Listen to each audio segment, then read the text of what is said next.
Merci de nous rejoindre ici à Kosiam pour votre émission La Quinzaine du Palais. C'est un magazine fait de reportages et d'entretiens sur les activités du chef de l'État, du programme du président du Faso. On en parle aussi dans La Quinzaine du Palais qui donne également à mieux découvrir l'institution présidence du Faso. Mesdames et messieurs, bienvenue à ce premier numéro de votre bimensuel.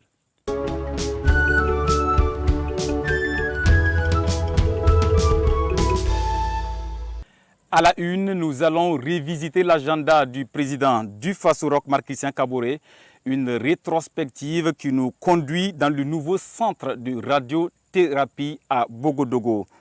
Premier du genre au Burkina, cette infrastructure sanitaire, fruit de la coopération entre le Burkina Faso et le Qatar, a été inaugurée le 9 avril dernier par le chef de l'État himself. Et le centre de radiothérapie de Bogodogo permettra de prendre en charge au moins 1500 patients par an. Explication de Lassane Ouedraogo et Mawayen. Les malades du cancer pourront désormais être pris en charge ici, dans ce centre de radiothérapie, le tout premier du Burkina Faso. Doté d'un plateau technique et d'une technologie de pointe, ce centre constitue une offre novatrice de santé et participe de l'amélioration de l'offre de soins au bénéfice des populations. C'est avec une légitime fierté que nous inaugurons ce centre, dans la mesure où ça nous permet de boucler la chaîne de traitement du cancer au Burkina Faso. Vous savez très bien que la question de la radiothérapie a été toujours une préoccupation pour, je dirais, les malades du cancer. Soit ils étaient obligés d'aller dans un autre pays voisin, soit parfois en Europe pour faire ce traitement, qui coûte par ailleurs cher. D'un coût de réalisation de près de 8 milliards de francs CFA, le centre de radiothérapie implanté au sein du CHU Bogodogo a été financé par le Fonds qatari pour le développement. L'envoyé spécial de l'émir du Qatar a salué l'exemplarité des relations de coopération entre les deux pays. Pour le représentant des bénéficiaires, cette infrastructure sanitaire vient à point nommé et permettra de soulager les malades. Il a aussi plaidé pour une étude des coûts d'accès aux services du centre. Après Ouagadougou, Bobo Dioulasso sera aussi doté d'un centre de radiothérapie, a annoncé le ministre de la Santé Charlemagne Ouedraogo. Toujours dans le registre santé, le président du Faso, champion mondial de la vaccination, a présidé fin avril la célébration du 40e anniversaire du programme élargi de vaccination. C'était dans le nouvel entrepôt du 10 programme 6 à Tengandogo, inauguré à l'occasion. Une célébration placée sous le thème « Vaccination au Burkina Faso, 40 ans d'histoire, 40 ans de succès et de défis, quelle perspective pour la prochaine décennie ?» Précision de Drissa Daou et Eleonore Ouedraogo. Prévenir les maladies par la vaccination, le président du Faso Roch Marc Christian Kaboré est résolument engagé dans le combat. Champion mondial de la vaccination, il a fait le déplacement de Tengandogo pour célébrer avec les acteurs de la santé les 40 ans du programme élargi de vaccination. En 40 ans, nous avons pu anticiper, soigner, faire disparaître des maladies qui avant tuaient beaucoup d'enfants dans notre pays. Et si aujourd'hui, le Burkina Faso, où le président est champion en matière de vaccination, ce n'est pas de son fait, c'est du fait du travail qui a été fait par le gouvernement, par le ministère de la Santé, par les agents de la santé à tous les niveaux, pour faire en sorte que le vaccin soit accessible et soit équitablement reçu sur l'ensemble de notre territoire.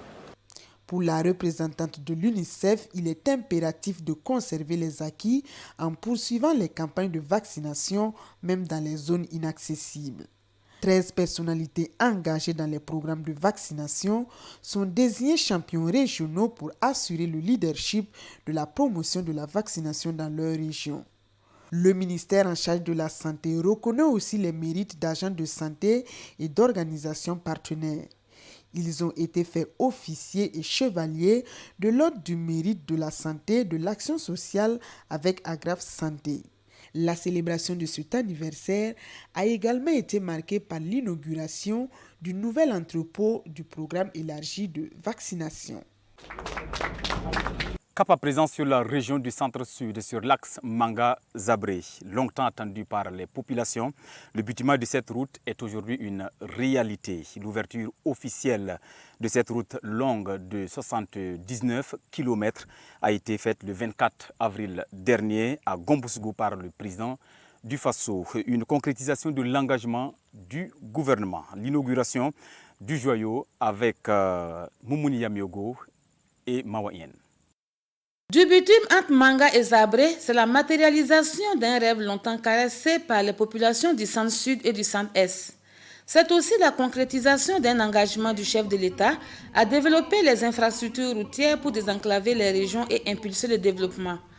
En inaugurant cette route, Roch Marc Christian Kaboré a réitéré son engagement et celui du gouvernement burkinabé a conduit à terme tous les projets de construction de routes en cours dans notre pays. Les engagements que nous prenons dans le cadre de ces constructions de routes sont des engagements que nous allons tenir. C'est vrai, le fait que des routes ne soient pas démarrées cause beaucoup de préoccupations pour nos populations, nous en sommes conscients. La route Manga-Zabré a coûté plus de 28 milliards de francs CFA, financée par la Banque mondiale. Sa construction s'inscrit dans la mise en œuvre du projet de transport et de développement des infrastructures urbaines, un projet émanant de la volonté du chef de l'État. Lorsque le 9 novembre 2017, vous avez promis, après la cérémonie de lancement, que cette route sera achevée et qu'elle sera prolongée jusqu'à la frontière du Ghana, eh bien, beaucoup étaient sceptiques. Aujourd'hui, c'est bien une réalité. En attendant le prolongement jusqu'à la frontière ghanéenne, les populations se réjouissent déjà des 79 km de bitume réalisés entre Manga et Zabré. On s'invite à Manga. C'est là que le président du Faso a donné rendez-vous au monde paysan pour des échanges directs sur leurs préoccupations. La 22e édition de la Journée nationale du paysan s'est penchée sur l'impact socio-économique des crises sécuritaires et sanitaires sur les secteurs productifs du monde rural. Quelle stratégie de résilience? Le point des échanges avec Lassane Ouedraogo et Mawayen du retour de la cité de l'Épervier. Le face-à-face entre Roch Marc Christian Kaboré et les acteurs du monde rural a d'abord porté sur l'état de mise en œuvre des recommandations de la dernière édition de la Journée nationale du paysan. Les représentants des organisations professionnelles de producteurs et les délégués des 13 régions ont ensuite exposé au chef de l'État leurs préoccupations. Des préoccupations qui ont trait entre autres à la sécurisation du foncier rural, à l'accès aux intrants et matériels agricoles et au financement du secteur agricole. Vos préoccupations telles que vous l'avez exprimées sont également nos préoccupations. Nous avons un problème de phasage dans la réalisation. Parce que contrairement à ce qu'on peut penser, il n'y a pas une caisse de l'État sur laquelle on peut enlever tout de suite 50, 20, 60, 100 milliards pour régler des problèmes. Nous avons, sur des nécessités, des demandes de financement que nous faisons, que nous allons rembourser évidemment, mais qui nous permettent tout de suite d'avoir les moyens pour réaliser, quitte à ce que les cas paient par la suite sur 20, 30 ans. Et c'est ce que nous faisons. Les producteurs ont exprimé leur reconnaissance au président du Faso pour les efforts du gouvernement à l'endroit du monde rural. Au cours de cette 22e édition de la Journée nationale du paysan à Manga, 87 acteurs du monde rural ont été distingués pour leurs efforts dans la promotion des activités agro-silvo-pastorales et halieutiques. Vous le savez, le président tchadien, le maréchal Idriss Déby Itno, est décédé en avril dernier. Pour ses obsèques, le président du Faso a fait le déplacement de N'Djamena. Roch Marc Christian Kaboré a pris la parole au nom des chefs d'État du G5 Sahel et des peuples de l'espace sahélien pour un dernier hommage à l'illustre disparu. De l'engagement du maréchal du Tchad au sein du G5 Sahel à sa contribution à la création de la force conjointe, le président du Faso a salué la mémoire d'un Sahélien dans l'âme. Je voudrais ici saluer l'engagement du maréchal du Tchad, le président Idriss Déby Itno, dans le combat difficile que nous avons mené ensemble contre le terrorisme au Sahel et dans le bassin du lac Tchad. et que nous poursuivrons en sa mémoire. En engageant les troupes tchadiennes aux côtés de nos forces armées sur le théâtre des opérations, il a toujours su faire preuve d'une solidarité sans faille à l'égard de nos pays et de notre région.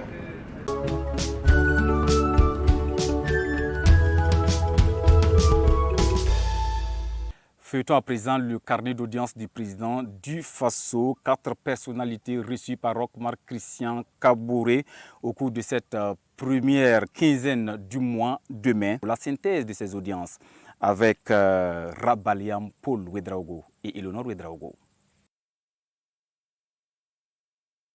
Le ministre d'État, ministre de la Défense de la Côte d'Ivoire, Téné Birahima Ouattara, était porteur d'un message du président Alassane Ouattara à son homologue burkinabé Roch-Marc Christian Kaboré. Au cours de cette audience, les échanges ont porté sur des questions de coopération entre la Côte d'Ivoire et le Burkina Faso. Pour le ministre d'État ivoirien, les deux pays ont une communauté de destin et doivent travailler à ce que leur population vive en paix et en sécurité. Leur ambition commune est la mutualisation des moyens dans la lutte contre le terrorisme.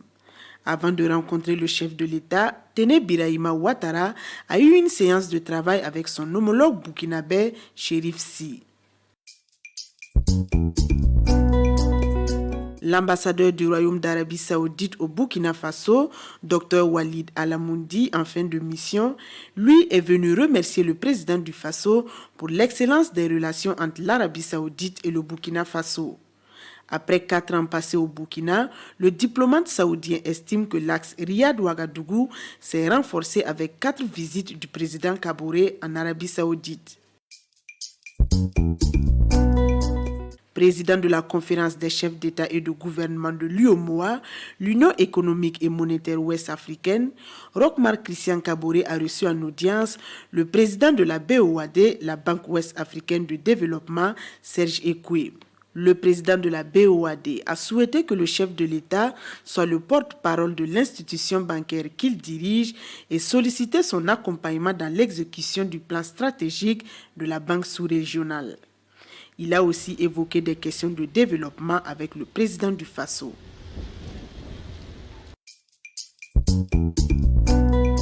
Enfin, le médiateur du Faso, Saran-Séré Sérémé, a remis les rapports d'activité 2018, 2019 et 2020 de l'institution au président du Faso. Des rapports qui font état de plus de 18 000 plaintes déposées auprès du médiateur au cours de ces 3 années. Ces rapports sont assortis de recommandations formulées à l'attention du président du Faso, a annoncé Saran-Séré Sérémé à sa sortie d'audience.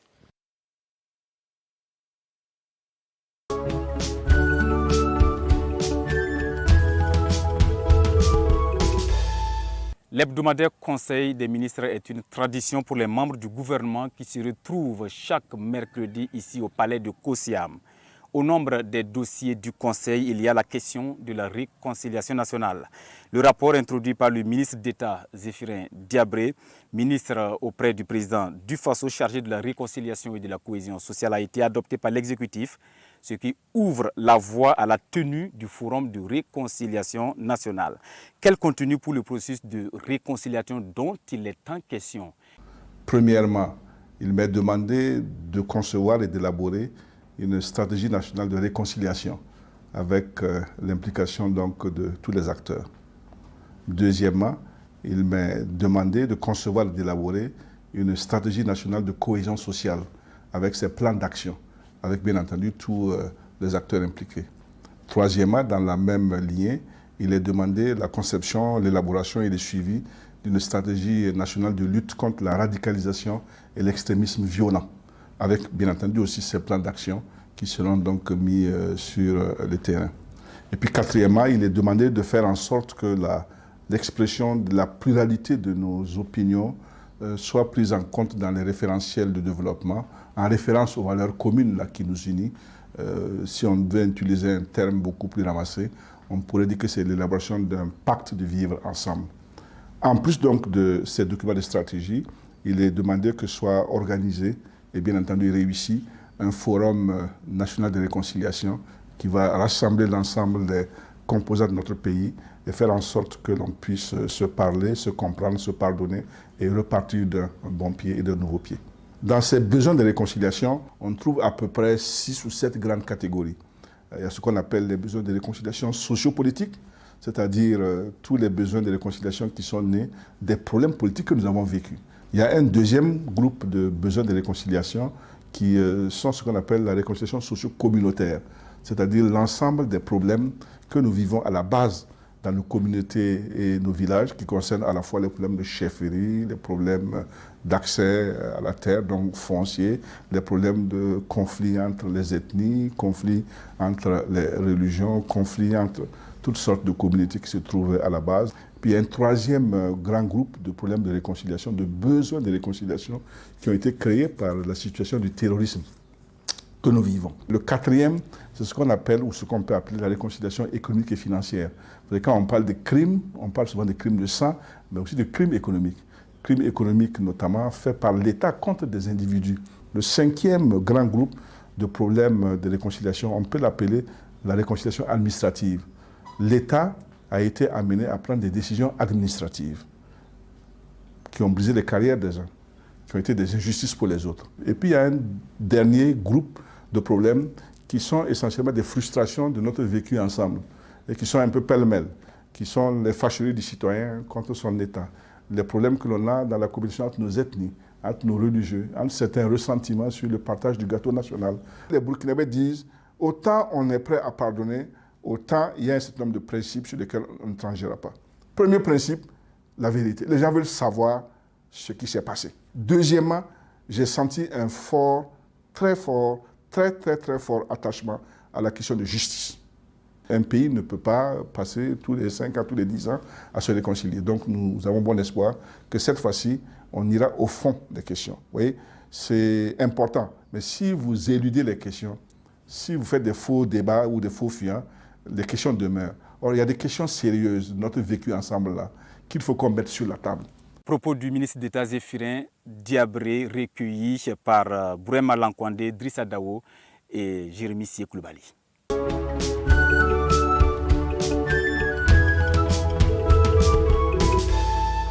Concrètement, une autre rubrique de la quinzaine du Palais. La route du développement passe par le développement de la route, a-t-on coutume de dire.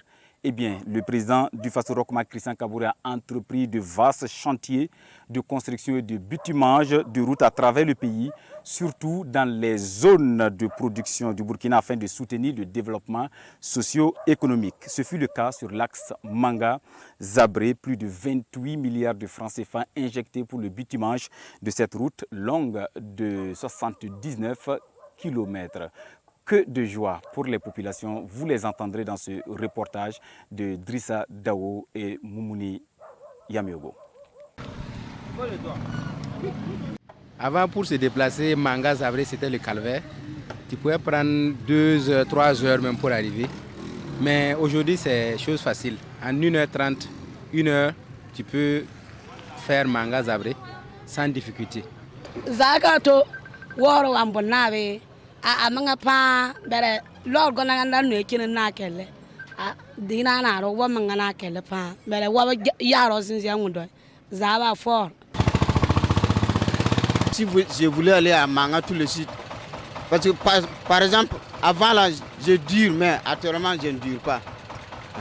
Donc là-bas là en tout cas ça bon, c'est bon plus que bon.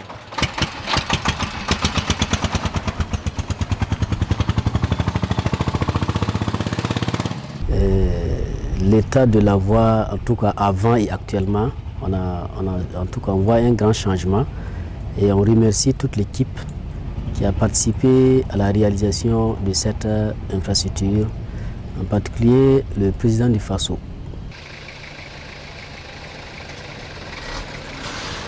Avec le goudron, ça nous facilite le transport, ça facilite aussi le déplacement des cars et puis aussi ça fait que les passagers sont contents parce qu'il n'y a plus de poussière. Ça diminue aussi beaucoup de temps de perte. Pour aller à Ouaga, il faut beaucoup de temps à perdre sur la route. Quand il pleut, tu ne pouvais pas passer. Tout cela est fini.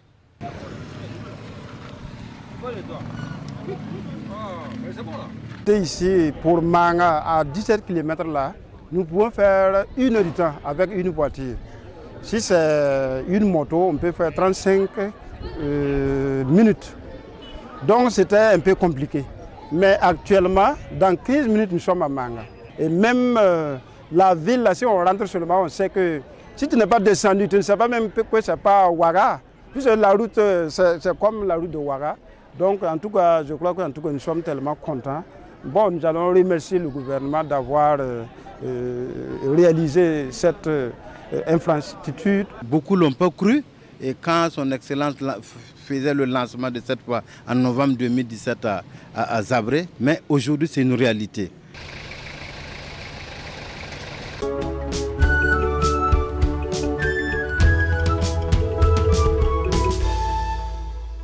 La vision du chef de l'État ou de son programme, on en parle dans la rubrique grille de lecture.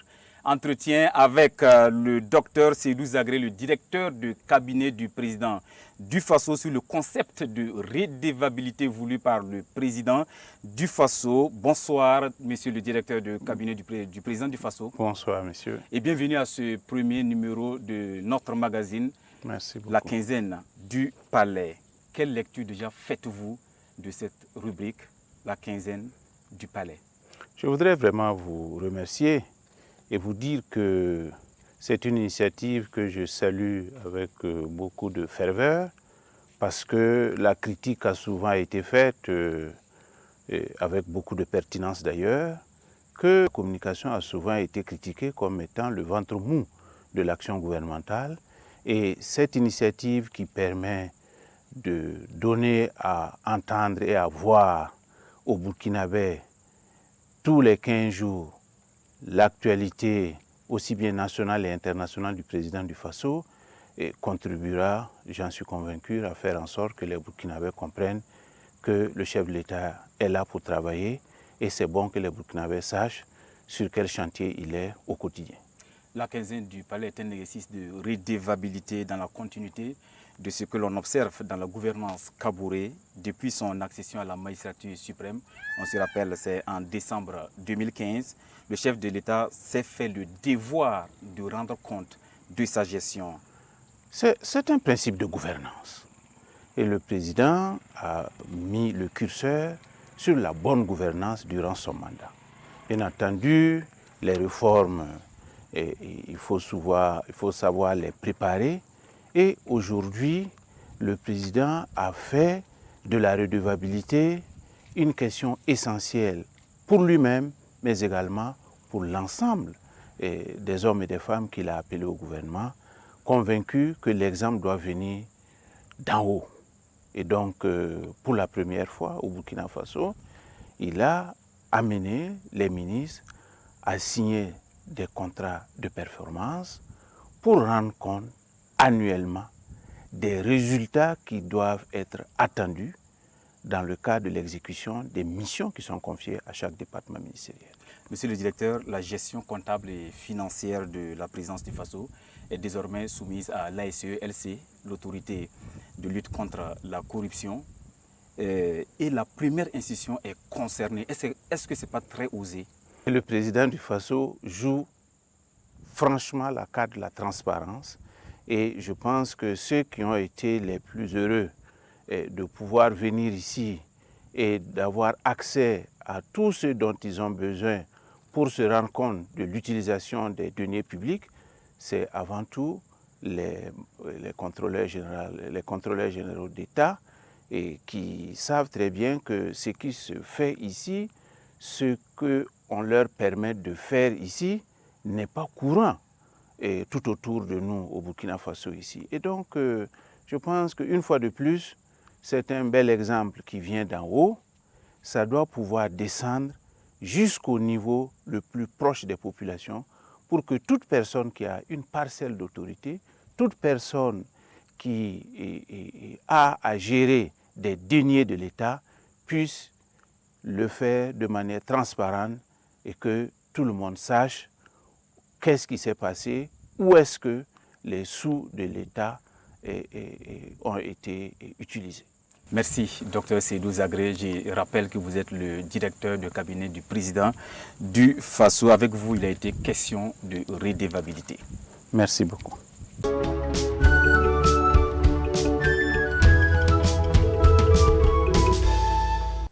L'épouse du président du FASO est attachée au bien-être des populations. Avec sa fondation Kimi, Sika Kaboré prend fait et cause pour la femme et la jeune fille burkinabé s'investit dans la lutte contre les cancers féminins, le mariage d'enfants, les grossesses non désirées et les MGF, les mutilations génitales féminines. La première dame Sika Kaboré en parle, on l'écoute.